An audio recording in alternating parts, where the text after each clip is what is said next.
Designer brands are the peak of swagger out there on the streets, and mostly because handbags can sometimes cost as much as a car. But we at FutureProof wanted to know if the higher price tag actually translated to a higher quality good, and answer the question of why people are willing to spend so much money on these luxury items in the first place.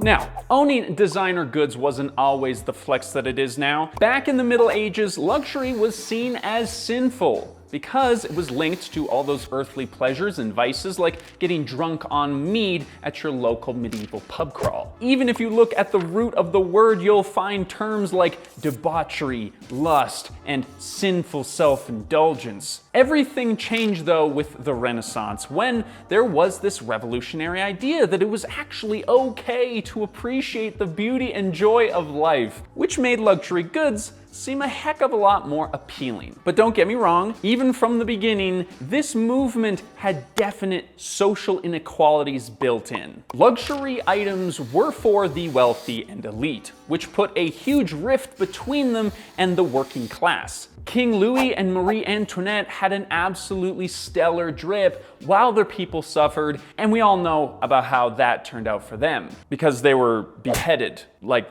ching!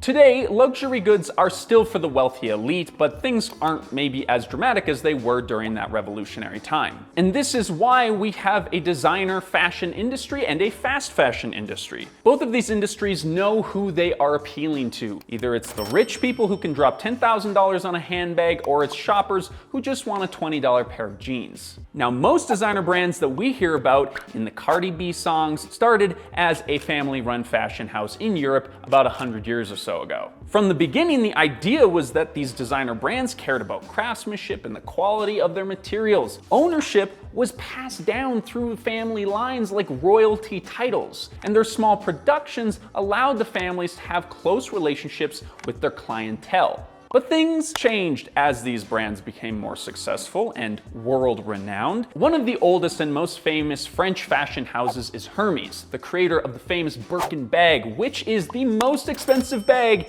in history. To own a Birkin bag, you not only have to have a lot of money, but you also have to prove yourself worthy of owning a Birkin bag, which basically means you have to drop a shit ton of money in their stores over the course of several years in order to prove your loyalty and earn your spot on the wait list for a bag that will still cost you $300,000. That's like a house in the Midwest. So obviously, what started out as a little family-run business has evolved into something a lot bigger. Anyone who sat through all of House of Gucci knows that no one from Gucci in the family is even associated with the brand anymore. It's time to take out the trash.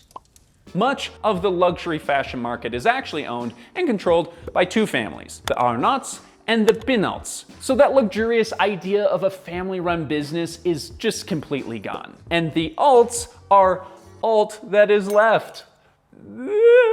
But before we do a deep dive into all the problems with the designer fashion industry, we are gonna take a quick look at the positives. I also have to say, just for a second, that I'm a small town Canadian kid who basically lives in like 3 flannel shirts. So there is definitely some irony in the fact that I'm talking about something that I don't really understand too much. But that's why we have writers and researchers who make me sound smarter than I am. Woohoo! I'm a college man!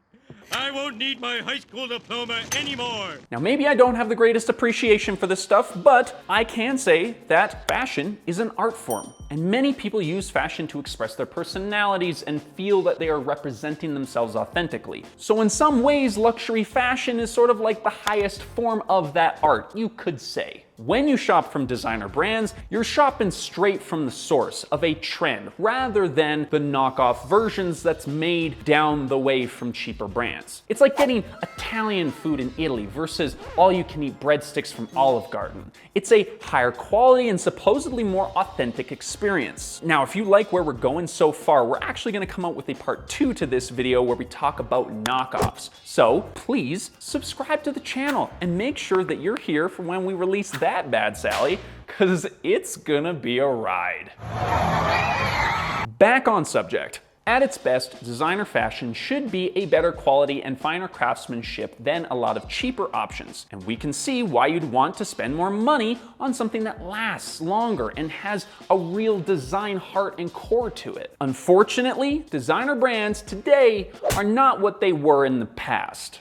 The reality is that today there is far less reverence for the quality and design elements of a luxury item than there was even 20 years ago.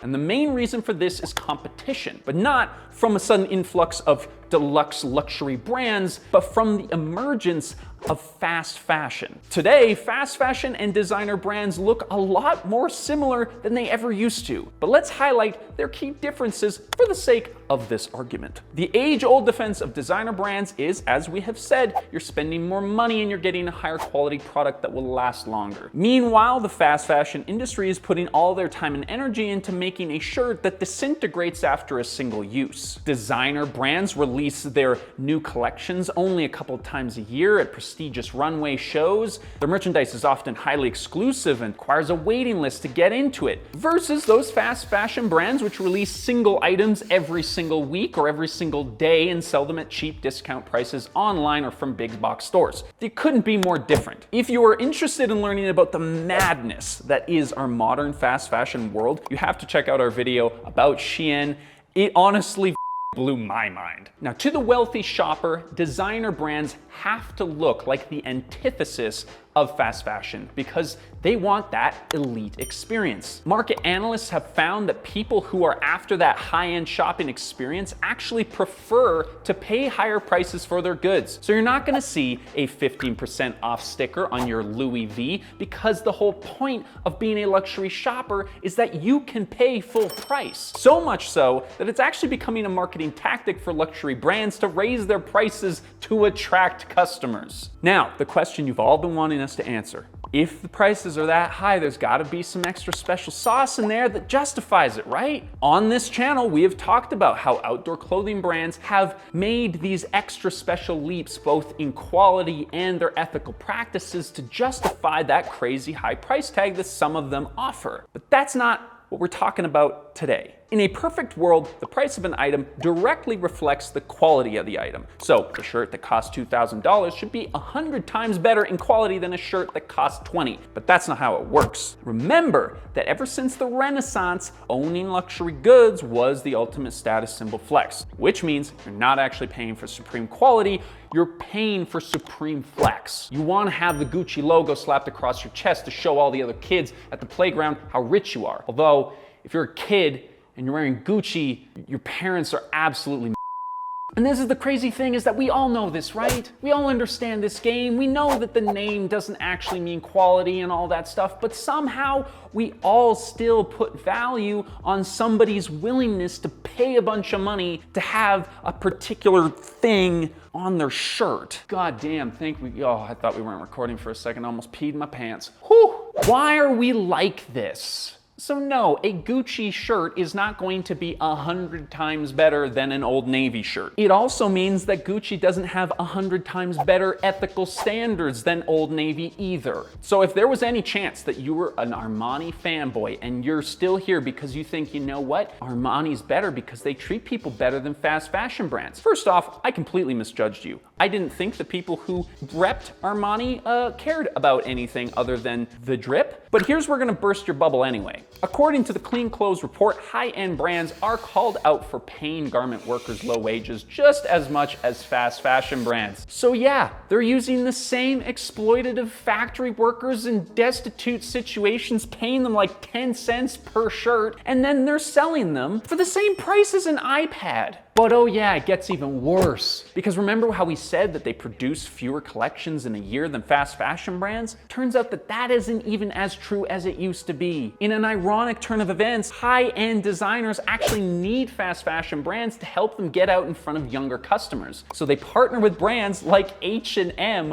on affordable collections that feel like designer wear because it has a name like Karl Lagerfeld on the tag. So today you'd be hard pressed to find a real difference between the most expensive shirt on the rack and the cheapest one. The sad irony is that they used to be extremely sustainable and awesome in their early days when everything was made locally, often made to order, and when the emphasis was on fine craftsmanship and quality materials. But guess what? Nobody cares anymore. Nobody cares anymore. People are still going to Hermes, or however you pronounce it, and paying exorbitant amounts of money to be deemed worthy enough to buy a Birkin bag. And they aren't even doing it because it's a great quality bag or it's not made by slaves. They're doing it because it's the flexiest of all flexes in the flexi world. Even when brands burn their extra inventory in order to maintain the illusion of exclusivity, people just keep going to buy the stuff. And in some ways it makes sense because they're incentivized to not care or defend the brand, because if your status and your sense of personal value is tied up in a $6,000 pair of shoes, you can't acknowledge that they're less than the best, because then that would make you look like a idiot for buying them. Breathe in, breathe out. All right, so that got rocky, a little dark, a little bit of sadness there in the tone of voice on Levi's behalf. But I'm gonna give you a glimmer of hope right here at the end of the video, so don't stop watching. Today, there is a huge groundswell of small-scale fashion labels that are launching on platforms like TikTok and YouTube by creators and entrepreneurs that wanna make clothing in a sustainable way. Listen, I'm more of the thrift guy, and that's obviously going to be one of the most sustainable and affordable options. But if you're looking for something that's really well made, that's beautifully crafted, and you got a bit of a trust fund that you can piggyback off of, there are a ton of companies that we're gonna put on the screen right now that you can go check out and support something that actually gives a shit about proper design. We did that because I don't actually know any of those brands, because I just wear what I bought 4 years ago. But whether or not you are hyped on your next designer $400 pair of pants, I wanna thank you for watching this video, and if you liked it, like it, and if you wanna see more, subscribe, and we'll see you in the next one.